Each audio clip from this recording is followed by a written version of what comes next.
आज मैं सबसे पहले Hello everyone, welcome to Ansarpari. Today we discuss 21st February newspaper. नए आपराधिक कानूनों का प्रचार करने के लिए यूजीसी ने विश्वविद्यालय और उच्च शिक्षा संस्थानों को आदेश दिया है कि जो भी गलतफहमियां अफवाहें फैलाई जा रही हैं उनके लिए उन पर रोक लगाई जाए। भारतीय न्याय संहिता 2023 के प्रचार के रिगार्डिंग है, किस तरह से देखते हैं कि वह पुलिस यातना को कारक बनाता है, मतलब पुलिस की जो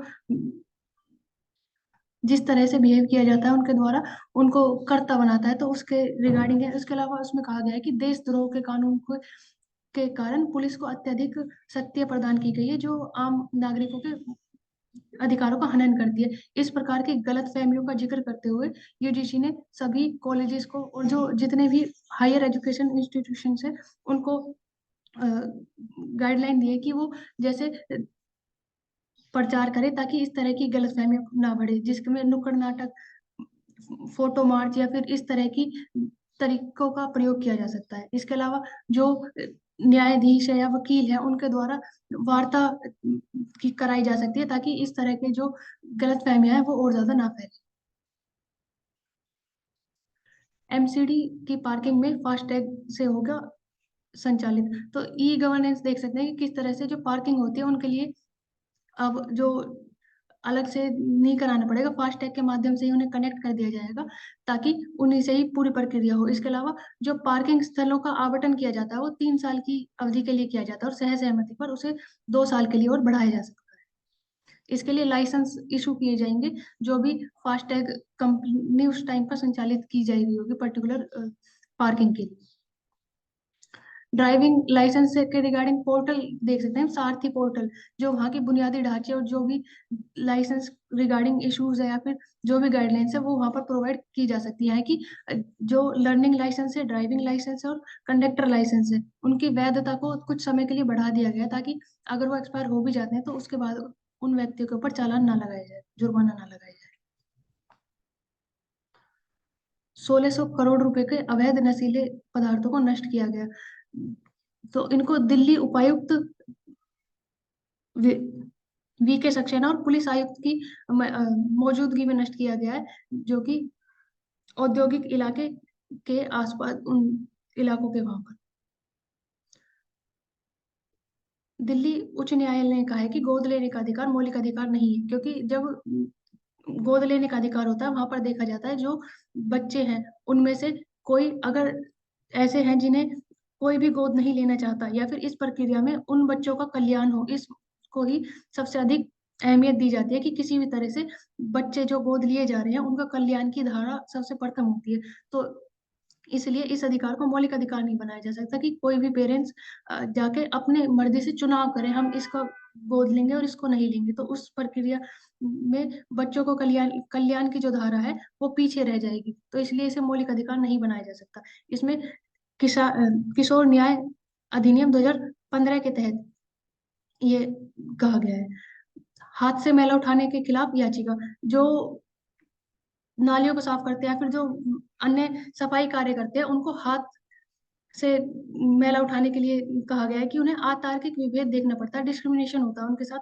तो वो उनके अधिकार जो उनके अनुच्छेद 14, 17 और 21 और 23 की जो मूल भावनाएं हैं उनका उल्लंघन करता है। तो इस प्रकार जो भी कार्य संचालित हो रहे हैं उन पर रोक लगाई जाए और उन्हें इस तरह से कार्य नहीं कराया जा सकता क्योंकि वह उनके अधिकारों का हनन है और उनके साथ भेदभाव है। कल्पमेदा, धर्म विश्वास नहीं विवेक है, किंतु शोषण के लिए विवेक बाधा है, इसलिए विश्वास का विष पिलाया जाता है। ओशो। आप क्या ऐड करोगे, आप में से कोई?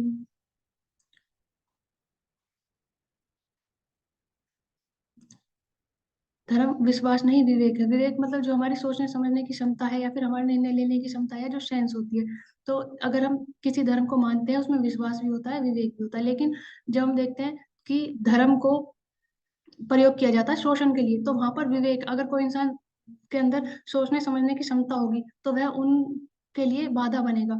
तो उसको किस तरह से सुलझाया जाए, तो इसमें एजुकेशन का रोल देख सकते हैं हम कि अगर कोई इंसान एजुकेटेड है, अगर या फिर उसे इतनी चीजों के बारे में बताया गया है तो वह अपने अधिकारों के बारे में जागरूक होगा। तो ए- उनके अधिकारों का हनन एक होने से। दिव्यागी, इसमें ऐसे बोल सकते हैं ना कि धर्म जो हम फॉलो करते हैं उसको ही मतलब लॉजिकल सेंस में फॉलो करना, जैसे विवेक यानी सोच विचार के साथ।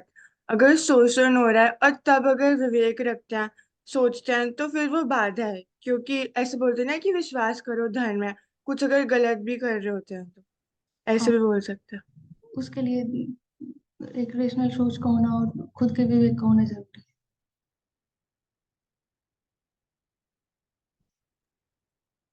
तो यहाँ पे हमने कल बात करी कि Jammu and Kashmir gets its first electric train. हमने बात करी कि जो रेलवे रूट है Banihal Khari Sumber Sangaldan 48 kilometre rail line है, जो कि we'll be seeing कि Vande Bharat train would also be running on this. So इसका मेजर ऑब्जेक्टिव ये है कि it would be connecting with the other, direct connectivity with the other regions of India. तो benefits हमने कल बात करी, तो ऐसा क्या और कोई इंपॉर्टेंट रेलवे लिंक की हम बात करते हैं जो अगेन कनेक्टिविटी के पर्सपेक्टिव से बहुत इंपॉर्टेंट है। तो हम नॉर्थ ईस्ट इंडिया में जब बात करते हैं तो we talk about the Akhaura Agartala railway link which connects North East India and it passes via Bangladesh. So उसको भी यहाँ पे हम इससे कंपेयर कर सकते हैं।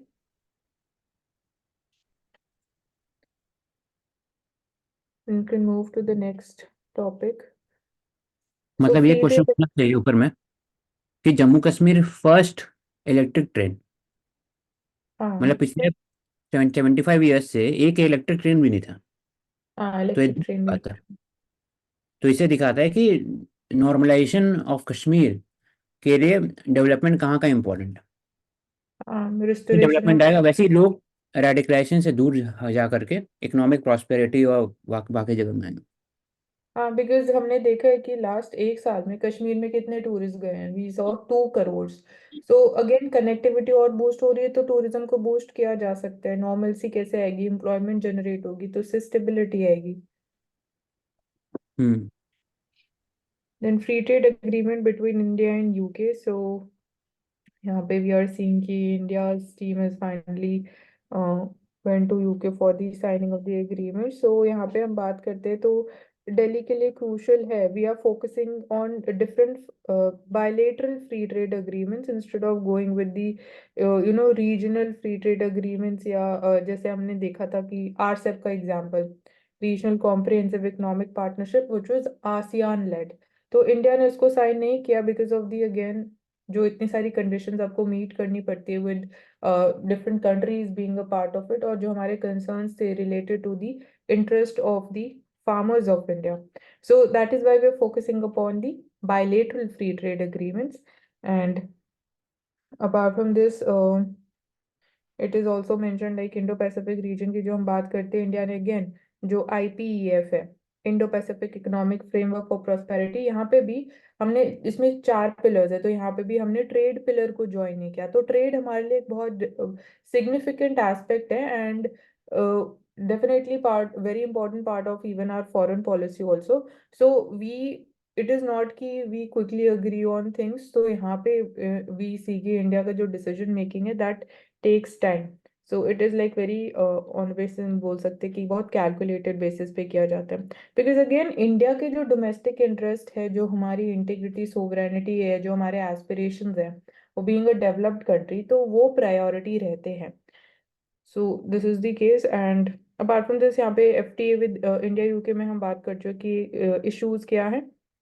एंड डेफिनेटली अगर यूके के साथ FTA साइन होता है तो इवन जो IMC है उसके थ्रू भी ट्रेड को और बूस्ट किया जा सकता है, बायलेटरली भी।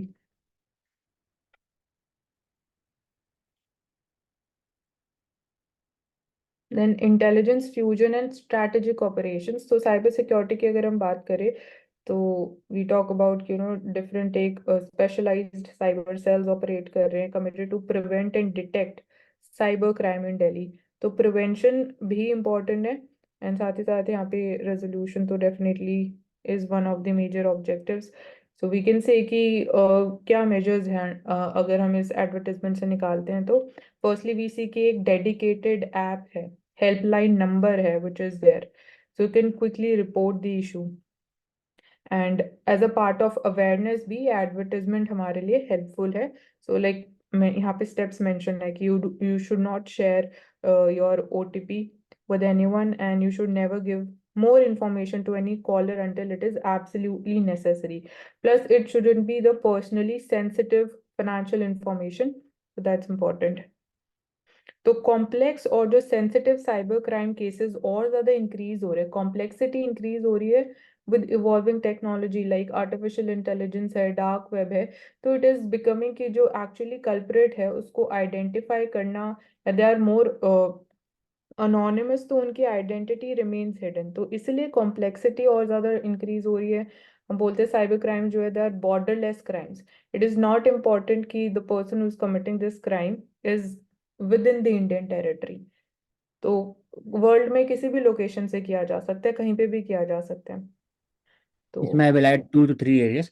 पहला कि एक फेमस हो रहा था वीडियो ट्विटर में जिसमें दिखा गया था कि दिल्ली पुलिस के कमिश्नर या कमिश्नर नहीं, दिल्ली पुलिस के कोई एसपी थे और डीएसपी थे, उनका फोटो को मर्ज किया गया था डीप फेक से.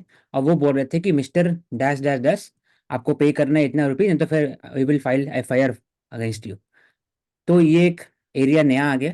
दूसरा कि साइबर क्राइम हेल्प नंबर 1930 लिखा हुआ है, तो आई think it should be integrated into the 112 जो सबके लिए सेम है, क्योंकि हर एक नंबर याद करना मुश्किल होता है जनता के लिए. तीसरा बोल सकते हैं कि साइबर क्राइम से रिलेटेड कि जो बच्चे के स्कूल एजुकेशन में ना साइबर क्राइम से रिलेटेड है ही नहीं कुछ. अभी के हिसाब से देखा जाए तो आप सब पढ़ाते हो साइबर क्राइम, टॉपिक नहीं है. साइबर है, कंप्यूटर है, लेकिन फिर टॉपिक साइबर क्राइम नहीं है. तो वो उसमें प्रमोट कर सकते हैं ताकि बचपन से ही पता रहे कि कैसे होता और है देखिए ना, एक क्या चीज हुआ? एस्पेक्ट ये भी है, जैसे फाइनेंशियल फ्रॉड्स की हम बात करते हैं तो लाइक पहले का जो ट्रेंड था और जो अब का ट्रेंड है उसमें भी एक चेंज ये देखने को मिल रहा है कि लाइक एल्डरली पॉपुलेशन पहले ज्यादा विक्टिम होते थे, बट आज के टाइम में भी सी कि जो यूथ पॉपुलेशन है, जो जिसको हम जेन जी बोलते हैं, जिनको ये भी माना जाता है कि टेक्निकली ये जो टेक्निकल नो हाउ है उनकी बहुत ही एडवांस्ड है, but still they are also falling prey to such financial frauds. तो उसको कैसे रोका जा सकता है? तो उसको रोकने के लिए वी डिस्कस कि पहले बात है कि जो ऐप से होता है ना, तो ऐप डायरेक्टली अवेयर करना चाहिए कि थर्ड पार्टी ऐप्स आप डाउनलोड नहीं करें, डेटा बेस नॉट सिक्योर. दूसरा कि जो ऐप ऑलरेडी गूगल पे है वहाँ पर, जैसे इंस्टाग्राम में ब्लू टिक होता है, ट्विटर में ब्लू टिक होता है, वैसे ऐप में ब्लू टिक होना चाहिए. It is verifiable, verified by the Google पे ब्ले. तो फिर उसके कारण ही कम हो सकता है. जो नॉन वेरीफाइबल होगा तो उस पर आप डाउनलोड मत करिए, ऐसा कर सकते हैं. तीसरा बोल सकते हैं कि तीसरा तो ऑलरेडी है, दिल्ली पुलिस साइबर सेल हर एक सिटी के अंदर में अवेयरनेस होता है. हाँ, एक एक और ऐड कर सकते हैं, जैसे ई कोड फैसिलिटी एक मेरा अपना है कि जैसे ई फास्ट ट्रैक कोड होता है, वैसे ही fast track code for the cyber activities में हम डाल सकते हैं. ई कोड फैसिलिटी रहे ऑनलाइन डिवांसेस के लिए आपको मिल जाएगा, और डेडिकेटेड टीम जो होंगे वो काम कर सकते हैं. तो क्रिमिनल ठीक है. Cyber, criminal cases related to murder, बाकी सब साइबर हो गया. और दूसरा कि लॉ एंड ऑर्डर, इसमें डिवीजन किया जा सकता है पुलिस को. ओके. देन यहाँ पे हम बात करें WHO, it is launch the global initiative on digital health. So जैसे यहाँ पे भी इशू यही देखा गया कि कम्युनिकेशन डिसरप्शन. तो as we are seeing more digitisation internationally भी, different platforms are being open up, initiatives are being taken forward. तो the risk which is associated with cyber security वो भी इंक्रीज होता है. तो एक ही एलिमेंट है. यहाँ पे हम डिजिटल हेल्थ की बात करें तो what do we understand why we promoting digital health. तो firstly from the perspective of data, like एक प्लेटफॉर्म पे सिंगल जो डेटा है रिलेटेड टू डिफरेंट डिजीजेस, या हमने बात करी कि इवन जो कार्बन डेटिंग के थ्रू, फॉसिल्स के थ्रू हमें उस टाइम के पीरियड पे क्या डिजीजेस के बारे में कुछ पता लग सकता है. तो data analysis, data analytics is very important in terms of future preparedness for any epidemic, any unforeseen situation, जो हमें बेटर हेल्प कर सकती है इन टर्म्स ऑफ प्रिपेयर्डनेस कि अगर इसके चांसेस ज़्यादा है, it can help in forecasting. तो be it like research and development, we can develop the vaccines or the drugs for mitigating the impacts of any such situation in future. So this is one thing digital health में, और we can talk about कि accessibility और increase की जा सकती है of healthcare services. For example, we talk about the telemedicine. So here also integration with the civil society organizations becomes significant when we talk about accessibility in the far-flung areas. Then digitization के through we can also say कि affordability भी increase हो सकती है. That's also important. And और क्या elements highlight कर सकते हो औषध डिजिटल हेल्थ में? Like digitally we can also talk about कि जैसे इंश्योरेंस की हम पेनिट्रेशन की बात करते हैं, तो लाइक इंश्योरेंस पेनिट्रेशन और इंश्योरेंस डेंसिटीज की हमने डिफरेंस की बात करी. Density is according to the population and penetration is according to the percentage of GDP. So उसको और इंक्रीज किया जा सकता है through digital health. And preventive health care में भी जो अवेयरनेस है regarding the health care, that is important. We are also seeing कि जैसे डेटा की मैंने बात करी थी, तो क्या चैलेंजेस है अभी करंटली हेल्थ केयर सेक्टर में. तो we are seeing the spread of zoonotic diseases, we are seeing the spread of the non communicable diseases, और जो सेडेंटरी लाइफस्टाइल की वजह से डिजीज इंक्रीज हो रहे हैं. तो as a part of awareness preventive health care that can be better tackled through तो डिजिटल अगर हेल्थ. मैं अगर हाईलाइट करूंगा कि अगर माइंड मैप कि डिजिटल हेल्थ में क्या हो सकता है, तो फर्स्ट कि public infrastructure, digital public infrastructure को इंटीग्रेट किया जा सकता है, जो आपने पूरा बोला, पीएमजेवाई से लेकर इंश्योरेंस एक्सेट्रा. सुगम इनिशिएटिव बाय द IRDAI जो परसों पढ़े थे, इसमें बोला था कैसे पेनिट्रेशन बढ़े. तो एक हो गया पार्ट. दूसरा बात हो सकता है प्रिवेंटिव हेल्थ केयर. फिर उसमें और डिजिटल में बात कर सकते हैं कि जो क्यूरेटिव है, मतलब बाद में post recovery, post surgery etcetera, उसको आप कैसे यूज कर सकते हैं. फिर साइबर सिक्योरिटी का बात होता है इसमें कि अगर आपके पास फॉर एग्जाम्पल कोविन ऐप है, वही डेटा लीक हो गया, पेशेंट का डेटा लीक हो गया, तो हो सकता है ना कि वल्नरेबल हो जाएंगे, पेशेंट का जॉब जा सकता है, क्योंकि बोलेगा कि आपका तो ये इंश्योरेंस कम हो सकता है उनका, तो वो दिक्कत है. तो कोविड का जो डेटा लीक हुआ था, तो साइबर सिक्योरिटी आ जाएगा डिजिटल हेल्थ में. फिर equity and accessible to all, सबके लिए होना चाहिए, जरूरी नहीं कि खाली प्राइवेट सेक्टर के लिए या कुछ के लिए, सबके लिए. तो उसका एक एरिया आ जाएगा. और फिर और हम इंटरनेशनल अगर इंसेंटिव में जोड़ेंगे, मैं बोल इंटरनेशनल इंसेंटिव जोड़ेंगे. बोल. मैं बोल रही हूँ बायोलॉजिकल वॉरफेयर की भी जैसे हम बात करते हैं, तो it can be connected with this also. Biological warfare जैसे हमने कोविड-19 के कौन से मतलब केस में बात करी कि इट माइट बी पॉसिबल कि वो एलिमेंट भी हो सकता है on hmm the part of China. हाँ, एक और एक आइडिया याद आया. अब है कि डिजिटल हेल्थ का बात करें, तो इसमें ई गवर्नेंस का भी एक गवर्नेंस विद अकाउंटेबिलिटी. जैसे आपको पता है कि कुछ ग्रीवांस रिडक्शन होना चाहिए हर एक चीज में. जैसे WHO की तरफ से कुछ मैंडेट किया जाना चाहिए, जिसमें ऑनलाइन जाकर आप पता लग सकते हैं कि ये वैक्सीन है, इससे ये ठीक होता है. हर चीज डेटा ऑनलाइन होना चाहिए, कि आपको राइट. फॉर एग्जाम्पल एक ही जगह जा करके एक ही प्लेटफॉर्म होना चाहिए, डी हेल्थ स्टैक मतलब जैसे. क्वालिटी हाँ, स्टैंडर्ड्स को भी फॉलो किया जा सकता है ना, वो अकाउंटेबिलिटी इंक्रीज हो जाएगी, क्वालिटी स्टैंडर्ड्स भी मीट किए जाएंगे. जैसे ड्रग्स केस में भी हम बात कर रहे हैं, तो सही बात. क्वालिटी स्टैंडर्ड आप की स्कैन करें, इंपॉर्टेंस. आपको दिख जाए ऑनलाइन. जैसे हम लोग ई कॉमर्स वेबसाइट में भी नंबर होता है, स्कैन करने से पता चल जाता है. गाड़ी में इंजन नंबर होता है, स्कैन करने से पता चल जाता है. वैसे ही हर एक मोबाइल के पीछे में नंबर होता है, IMEIC नंबर होता है. उससे पता चल जाता है मोबाइल जेन्युइन है कि नहीं है, कितने सेकंड हैंड फर्स्ट हैंड. वैसे ही ड्रग्स में भी नंबर स्कैन करके पता लग चल जाता है. तो डिजिटल हेल्थ में वो भी है, ऑनलाइन आप देख चेक कर सकते हैं. तो आई थिंक इसे सब स्टैंडर्ड ड्रग का इशू है इंडिया में, वो कम हो जाएगा. तो डिफरेंट राइट. डिफरेंट एरियाज तो डिजिटल हेल्थ से कनेक्ट करना है, हेल्थ नहीं, डिजिटल हेल्थ. जी. देन नेक्स्ट ये इसी का और डिटेल में आगे ना मेंशन है डिजिटल हेल्थ तो. प्लेटफॉर्म आ गया. अब बस ये तीन एरियाज ये मेंशन कर रहे हैं कि क्या बेनिफिट्स हो सकते हैं. तो 3 वेज में इट कैन हेल्प कंट्रीज, मतलब ग्लोबल लेवल पे एक ये बेनिफिट है, listening to their needs. Like जो रिसोर्स स्कैरसिटी है दैट कैन बी एड्रेस्ड. अगर कोई कंट्री में लाइक सरप्लस रिसोर्सेज हैं या R&D हुआ हुआ है, they are having that information, so that can be used. अगर हम ग्लोबली बात करें तो then by aligning resources to avoid fragmentation and overlap, and then by providing quality assured products. तो ये हमने बात कर लिया, ठीक है. और इसमें आई डोंट थिंक सो कुछ डिफरेंट ठीक एलिमेंट है. इसमें मेंशन है. एक एडिशन होगा, डिजिटल प्लेटफॉर्म है ना, कि कहीं भी अगर कोई बेस्ट प्रैक्टिसेस यूज कर रहा है, डायरेक्टली ऑनलाइन जाएगा, आप बाकी कंट्री यूज कर सकते हैं. दूसरा, बेस्ट प्लेटफॉर्म किसी का भी होगा, कुछ भी चीज़ आप यूज़ कर सकते हैं। तीसरा, जो भी अकाउंटेबिलिटी है वो बढ़ा जा सकता है गवर्नमेंट के हिसाब से, कि अरे वहाँ पर तो मेडिसिन इतने अफोर्डेबिलिटी है, यहाँ पर क्यों नहीं? हाँ। जेनरिक मेडिसिन का बढ़ सकता है वहाँ पर। जो डायबिटिक का जो कॉस्ट है, जो हर से इंसुलिन का, यूएस में $60 है, इंडिया में $2 है सिर्फ और सिर्फ। तो इतना डिफरेंस क्यों है? तो ये प्राइसेस कंपैरिजन सब चीज़ से अकाउंटेबिलिटी बढ़ जाएगा गवर्नमेंट टूवर्ड्स द हेल्थ। तो ये then next topic is chip fabrication plants. तो इसमें अगर स्टार्टिंग में मैं इसको दो इम्पोर्टेंट एलिमेंट्स है जो हम फोकस कर रहे हैं, आर्टिकल ही बात कर रहे हैं, एफडीआई इन्वेस्टमेंट। इतनी सारी डील्स की बात हुई बट अभी तक कोई भी डील फाइनलाइज नहीं हो पाई है, तो वो सारे एग्जांपल्स यहाँ मेंशन्ड है। तो दो एरियाज हैं चिप फैब्रिकेशन प्लांट्स में, सेमीकंडक्टर चिप्स प्रोडक्शन में। एक है डिजाइनिंग वाला एलिमेंट जो इम्पोर्टेंट है, दूसरा है असेंबली वाला। तो असेंबली वाले सेगमेंट में तो इंडिया में वी आर सीइंग कि final decision been taken as far as the FDI is concern. But जब हम बात करते हैं डिजाइनिंग में तो that still remains a challenge. और अगर हम सेल्फ रिलायंस की बात कर रहे हैं तो self reliance in designing and then self manufacturing बहुत इंपॉर्टेंट है।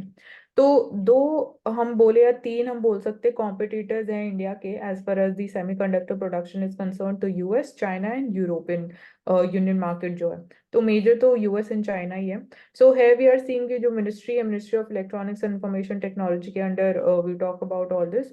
सो जॉइंट वेंचर एक यहाँ पे एग्जाम्पल है, फॉर एग्जाम्पल टाटा ग्रुप और Israeli chip company tower semiconductors. So Taiwan की हम हमेशा बात करते हैं तो ये एग्जांपल्स हम स्पेसिफिकली यूज कर सकते हैं यहाँ पे। तो आवर इंडिया क्या बड़ी steps कंपनी ले रहा है? हाँ। चिप्स। तो इंडिया में we are having a semiconductor mission, तो PLI scheme is also there कि जो आपको फाइनेंशियल इंसेंटिव दिया जा रहा है। तो यहाँ पे भी फैब्रिकेशन प्लांट की बात हो रही है। एंड इंटरनेशनल चिप वॉर्स, ये हम टर्म यूज कर सकते हैं, जैसे ट्रेड वॉर हम यूज करते हैं, तो चिप वॉर्स भी तरीके से हो सकता है। क्यों हो सकता है? बिकॉज ऑफ अगेन कि यूएस और चाइना जो स्टैंडर्ड्स ऑफ डेवलपमेंट है, दोनों कंट्री ही डिटरमाइन या उसको ग्लोबली फॉलो किया जा रहा है, तो इसलिए चिप वॉर्स हो सकते हैं।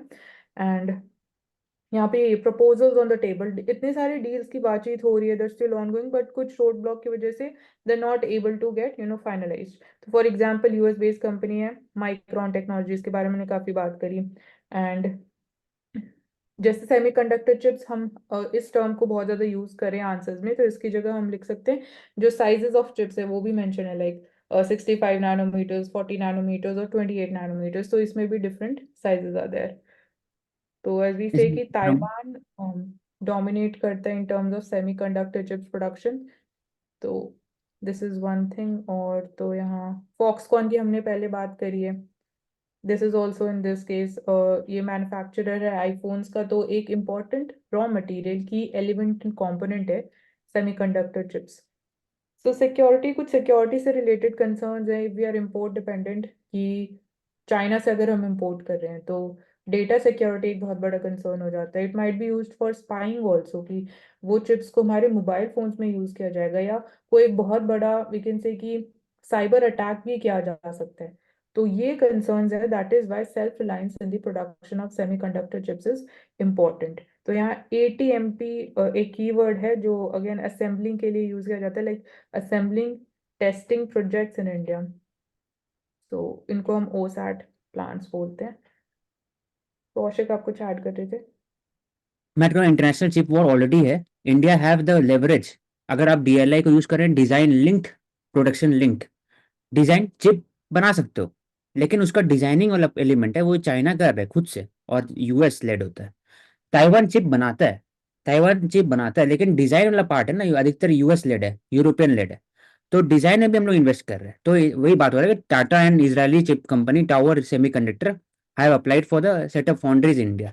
तो चिप असेंबली भी करना है, डिजाइन भी करना है, पैकेजिंग भी करना है, सब काम करना है एक ही जगह में, हाँ। इंडिया में। और हाँ, इंडिया में दोनों। सिर्फ और सिर्फ यहाँ क्वेश्चन उठता है यहाँ पर कि क्यों टावर रिसर्च किया गया? क्योंकि TMSC अगर बोल, कहाँ गया, Taiwan based micro electronics corporation, TMCS है। तो अब देखोगे अगर लॉन्ग टर्म में 2025 2026 में if China will attempt for the unification of Taiwan into its mainland, तब इंडिया का तो पूरा चिप इंडस्ट्री ठप हो जाएगा। It will be mostly depend on Taiwan. इसलिए इंडिया हैव टू डाइवर्सिफाई इसलिए इंडिया बाकी जगह कंट्रीज में भी जा रहा है, बोल रहा है कि आपके यहाँ भी जो बेस्ट है, जो मैन्युफैक्चरिंग कंपनीज है वो इंडिया में है।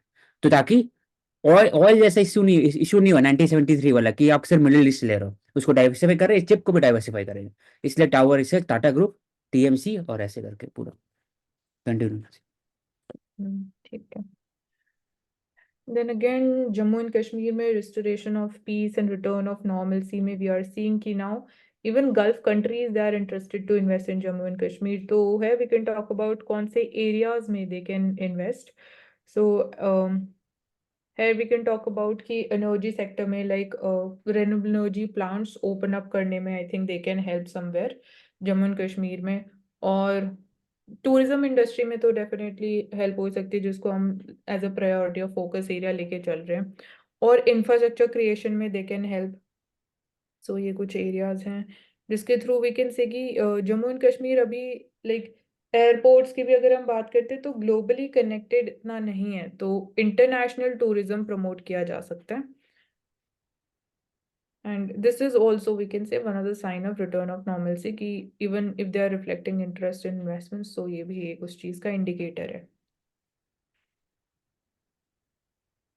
It reflects positivity, you can just say that. So यहाँ पे हम बात कर रहे हैं 151 years of completion of the trams जो कोलकाता में हमें देखने को मिलते हैं। तो it completes 151 years, so we can say कि somewhere it started close to 1874 के time period से they have been operating। और इंटरेस्टिंग चीज ये है कि ये नॉन पोल्यूटिंग मोड है। तो जैसे आज के टाइम में हम बात करते हैं कि कार्बन एमिशंस हमें कम करने हैं, कार्बन न्यूट्रलिटी टारगेट की बात करते हैं हम बाय 2070 उसको अचीव करना है। सो क्या हम ट्राम्स का जो नेटवर्क है, क्या इस सिस्टम को नॉट जस्ट इन कोलकाता, तो एक तो इसके सर्वाइवल की बात हो रही है कि इट इज ग्रेजुअली डिक्लाइनिंग। अभी सिर्फ वी से कि 4 ऐसे रूट्स हैं जिसपे ये ऑपरेट कर रहे हैं। तो एक ये हम बोल सकते हैं as a mode of public transportation इसको और प्रमोट किया जा सकता है in other areas also, other cities also, तो नॉट जस्ट इन कोलकाता। इसमें आई विल ऐड मानसी, तो ट्रैम है ना, हम्म जो कोलकाता के पास ऑप्शन था कि ट्रैम को मॉडिफाई कर दे, मॉडर्नाइज कर दे, इतने साल हो गए 150 ईयर्स, मतलब कि पूरे वर्ल्ड में मतलब फर्स्ट सिटी वर्ल्ड में होंगे जहाँ ट्रैम होंगे। 150 है ना, हाँ, जापान में भी ट्रैम नहीं आया था, 1890s के आसपास में आए थे। तो उसके बाद भी जो ट्रैम वहाँ का इतना स्लो है, 20 किलोमीटर स्पीड है, सो 20-25 किलोमीटर इतना स्लो है कि उसे आप टैक्सी या फिर बाकी जो बसेस वो ज़्यादा बेहतर बेहतर है। और ट्रैम में एक और प्रॉब्लम है कि वो रोड पर दे होते हैं, दे यूज रोड, तो कहीं पर अगर प्रॉब्लम होता है तो पूरा एक तरह से जैम क्रिएट कर देता है, इसलिए ट्रैम ट्रैम को हर जगह धीरे धीरे हटाया जा रहा है, ये कारण। हाँ, बस इसलिए इतना ही बोल सकते हैं कि इंडिया का इंडिजिनस एक इनोवेशन है, तो इसको और मॉडर्नाइज करके हम इम्प्लीमेंट तो जरूर कर सकते हैं बिकॉज ये कार्बन न्यूट्रल है। डेडिकेटेड रूट होना चाहिए इसमें, डेडिकेटेड रूट हो गया, मॉडर्नाइज कर सकते हैं, एक ही पाथ होगा तो ठीक है। लेकिन हाँ, मेन बात जैसे है हम कि कॉरिडोर्स कोलकाता की में बात ऑप्शन था करते हैं। अभी तक में कि करके दिखाया, लेकिन ऐसा पॉसिबल नहीं हो तो। हम्म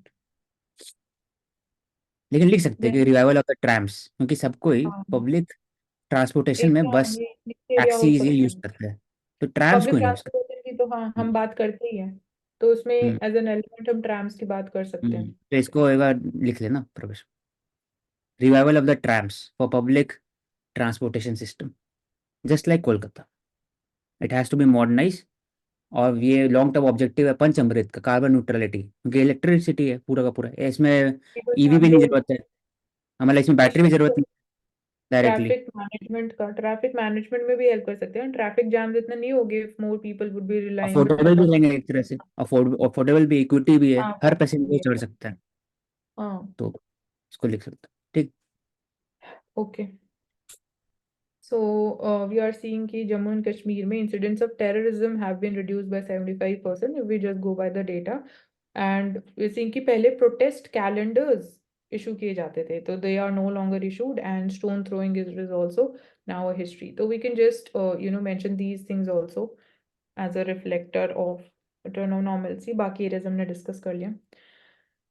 Then next topic is about again gender based discrimination. So here we are seeing कि सुप्रीम कोर्ट ने ये बोला है कि अगर आप suppose a woman is working and आप कंडीशन रख देते हो कि if you are getting married तो आपको जॉब से निकाल दिया जाएगा। तो दिस इज बीइंग स्टेटेड कि this gender biased, this is the जो regulation gender biased gender basis पे किए जा रहे हैं, दे आर अनकॉन्स्टिट्यूशनल। सो क्या रिफ्लेक्ट कर रहा है? This reflects the course gender discrimination, this is the important phrase.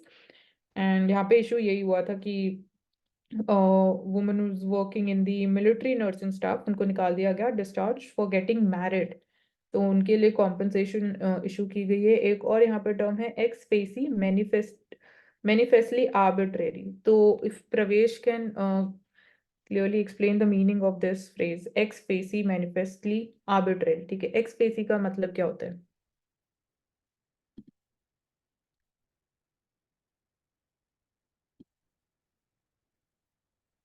और यहाँ पे और क्या एलिमेंट की बात हो रही है कि पेट्रियार्कल, डेफिनेटली एक एलिमेंट उसी चीज को रिफ्लेक्ट कर रहा है। Patriarchal rules undermines the human dignity, right to non discrimination and fair treatment. On तो this basis is of the face value. Right, मतलब यानी एम्प्लॉयमेंट आप इस बेसिस पे टर्मिनेट नहीं कर सकते कि वुमन इज गेटिंग मैरिड। मतलब हाँ उसी ऑन द आर्बिट्री, मतलब कि बस देख के नहीं कर सकते, आपके हाँ, पास रिसर्च होना चाहिए। अगर should be, होता हाँ। है ना कि पहला जो फर्स्ट इंस्टेंस होता है, या फिर देख के आप कर देते हो कि हाँ ये तो हो गई ऐसा टाइप, उसका हाँ, मीनिंग। तो अगेन वही मेरिट और केपेबिलिटी ऑब्जेक्टिविटी ही फॉलो की जानी चाहिए। तो then next topic is about nuclear power sector in India. तो न्यूक्लियर एनर्जी की हम बात करते हैं, तो this is an example of renewable energy. And यहाँ पे हम प्राइवेट सेक्टर इन्वेस्टमेंट की बात कर रहे हैं। So close to $26 billion. So यहाँ दो इम्पोर्टेंट एलिमेंट है कि आप न्यूक्लियर एनर्जी इंफ्रास्ट्रक्चर क्रिएशन में बात कर रहे हो कि प्राइवेट इन्वेस्टमेंट अलाउ की जाएगी। लाइक प्राइवेट कंपनीज को अलाउ किया जाएगा, आप न्यूक्लियर प्लांट्स बनाइए, लैंड एक्वायर किया जाएगा, water and intake construction in these areas. But जो राइट्स रहेंगी to build and run the stations, और जो उनकी फ्यूल मैनेजमेंट जो ऑपरेशंस हैं, वो प्राइवेट सेक्टर ऑपरेट या उनके हाथ में नहीं रहेगा। वो still it will rest with the NPCIL as allowed under the law. तो NPCIL it is the state run, मतलब पब्लिक सेक्टर एंटिटी है, Nuclear Power Corporation of India Limited. And this is a statutory body under the Nuclear Energy Act, I think it is of 1948। Atomic Energy Act तो 1962 और अच्छा, company act 1956 में बना गया था। NPCIL 1987 में बना था। और इसका काम है कि maintenance, design, construction, operation of the atomic power station in India. Department atomic energy के अंदर में, और डिपार्टमेंट एटॉमिक एनर्जी और स्पेस जो होते हैं वो पीएमओ के अंडर में आते हैं।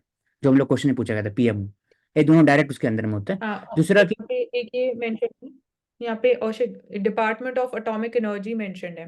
तो डिपार्टमेंट ऑफ एटॉमिक एनर्जी जो है, ये स्टैट्यूटरी बॉडी है जो मैं एक्ट मेंशन कर रही थी, under the atomic Energy act of 1948। तो इसको ऑपरेट हाँ, कौन करता है? तो it is directly under the leadership of prime minister of India. And एक और चीज है, ये डिपार्टमेंट है ऑफ एटॉमिक एनर्जी, तो इसके अंडर एटॉमिक एनर्जी कमीशन बनाई गई थी। So that's important, and that is chaired by the secretary to this Department of Atomic Energy.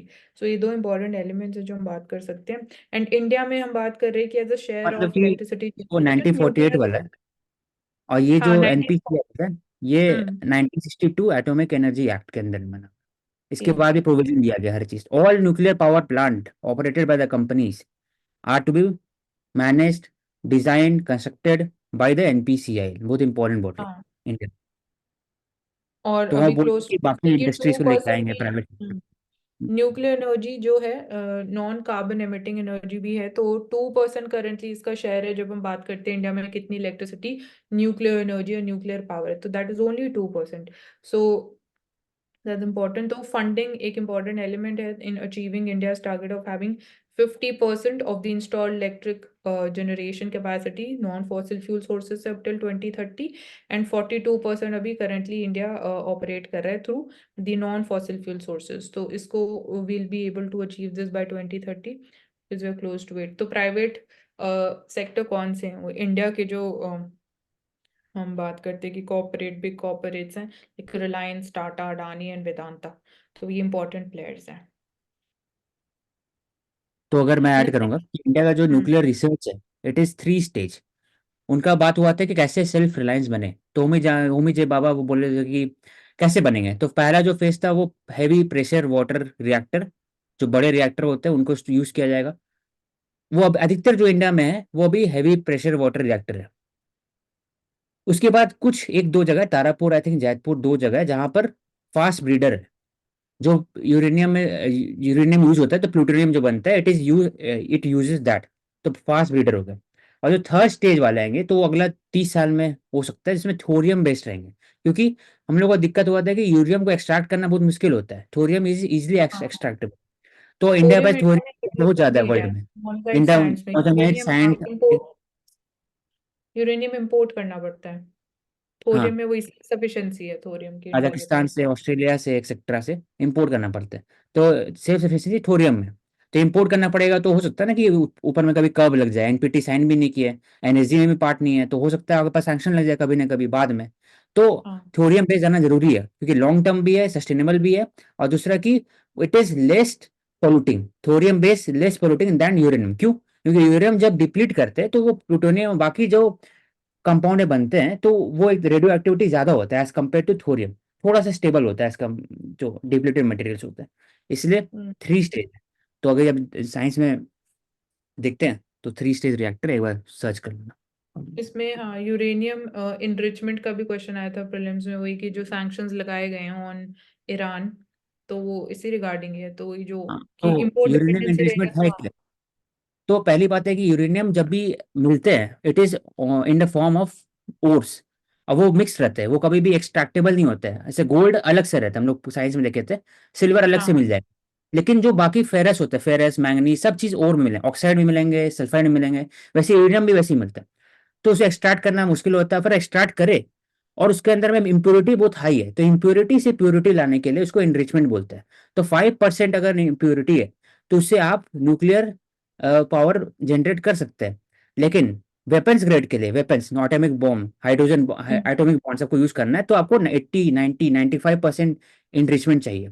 तो जब बात होता है जेपीसीओए और फिर ईरान के ऊपर सैंक्शन लगा हुआ था विद रिस्पेक्ट टू कि ईरान बना रहा था, तो बोलते हैं ना कि इंडिया के पास 40% अटेन कर चुका है इंट्रिचमेंट, 50% कर चुका है। तो एक दिन में इंट्रिचमेंट नहीं होता है, वो एक प्रोसेस है, फिल्ट्रेशन का प्रोसेस है यूरेनियम का। वो सालों साल लग जाता है। आप आज जो स्टार्ट करोगे हो सकता है कि एक साल बाद इंट्रिचमेंट पूरा हो। धीरे धीरे धीरे धीरे 21 21.5 22 ऐसे करके वापस से। तो बहुत एनर्जी एफिशिएंसी बहुत कम है और इंटेंसिव ज्यादा है, रिसर्च ज्यादा है, पैसा ज्यादा लगता है उसमें। तभी एटॉमिक बॉम्ब लास्ट में बनता है। तो वो हाई कॉस्ट है। इसलिए कभी देखते हैं तो 5% अचीव कर चुका है ईरान, 20% अचीव कर चुका है ईरान के पास। अगला 2 3 महीना में बना सकता है बॉम्ब, या नॉर्थ कोरिया भी। तो ऐसे तभी बोलते हैं कि इनरिचमेंट 97% बन जा चुका है। इसलिए हाँ। वेपन्स ग्रेड यूरेनियम बोलते हैं उसको। कंटिन्यू। नेक्स्ट टॉपिक हम बात तो करें अभी कि न्यूक्लियर रिएक्टर्स में हाईली इनरिच्ड यूरेनियम यूज होता है कि न्यूक्लियर रिएक्टर में डिपेंड करता है, रिएक्टर। 5 20 डिपेंड करता है। किसी को हम्म। यूज करता है, 20 को यूज करे, 5 को, 20 क्यों करे? महंगा है ना, 20, 5 से 20 करना है वो महंगा, एक्स्ट्रा पैसा क्यों खर्च करे? 5 को यूज कर सकते हैं, 5% सिर्फ प्योरिटी में यूज कर सकते हैं, कॉस्ट भी कम आएगा प्रोडक्शन ऑफ द एनर्जी में। आपको बॉम्ब बनाना है तब आप फिर उसको मैक्सिमाइज करेंगे प्योरिटी, एकदम छोटे 1 kg को प्योर करने के लिए मैक्सिमम मैक्सिमाइज करें तो 97 98% यूरेनियम इनरिचमेंट होता है उसमें। तो न्यूक्लियर रिएक्टर में यूज होता है अभी जो, वो 5% 6% 10% के अंदर रहता है, कॉस्ट इफेक्टिव है। लेकिन जो वेपन्स है उसमें 90% अब 95% अब। हाँ, अभी लेट्स से 3 to 5% यूज होता है। हाँ ना, हाँ, हाँ ना। न्यूक्लियर एनर्जी जनरेट करने के लिए आपको कम एनरिचमेंट चाहिए करना। Then enrichment covid. हो जाता है, अफोर्डेबल भी है ना, आप पैसा क्यों एक्स्ट्रा खर्च करिएगा एनरिचमेंट हाँ, में, वो जब जरूरत उतने नहीं। में हो सकता है तो। हम्म, हम्म, हम्म। कोविड-19 वैक्सीनेशन के बाद इट इज बिलीव्ड कि ब्लड क्लॉट्स के एक्चुअली इंसिडेंस और जो हार्ट इन्फ्लेमेशन है दैट इज इंक्रीज्ड, तो हार्ट अटैक्स के इंसिडेंट्स हैव गॉन अप। तो यहाँ दो वैक्सीन्स का इट इज बिलीव्ड कि उनकी वजह से उनके केसेस में ज्यादा ऐसे इंसिडेंट्स रिपोर्ट किए गए हैं, व्हिच इज mRNA बेस्ड, और ये जो मेंशन है CHAD0X1 वैक्सीन्स। तो वर्ल्ड हेल्थ ऑर्गेनाइजेशन ने भी ऐसे केसेस रिपोर्ट किए, ऐसी स्टडीज की गई हैं, and even by the European Medicine Agency. So क्या जैसे आगे आने वाली जो वैक्सीन डेवलप की जाएंगी उनके लिए क्या न्यू अप्रोच होनी चाहिए, तो वहाँ पे we can get to know few data through these incidents कि what is the major cause behind this. तो new approaches of vaccination development like we can use synthetic viral particles या proteins to for the future vaccines. So